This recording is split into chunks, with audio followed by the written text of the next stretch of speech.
ስለ ነገ በመጨነቅ ዛሬን እናባክናለን። ስለ ዛሬ በመጨነቅ አሁንን እናባክናለን። ሰው የሚባለው የዛሬንና የነገን ውሎ ለእግዚአብሔር ሰጥቶ አሁንን በአግባቡ የሚጠቀም ሰው ነው።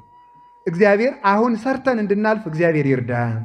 ስለዚህ ስትጨነቁ ሐሳባችሁ ይበተናል። ግን ቢበተንም ጸሎታችሁን ግድ የላችሁም፣ አታቋርጡ። ሌላው ደግሞ ሰይጣን ምን ይላል?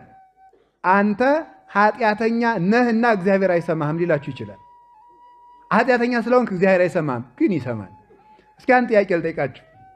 እናት ሕፃን ልጇ ጭቃ ሲያቦካ በጣም ፊት ታቅፋው የምትኖረው ልጅ መዳህ እምቢ ብሎት ብዙ ጊዜ ቢቆይ ለመዳህ በቅቶ ጭቃ አብክቶ ቢመጣ ምን ታደርገዋለች?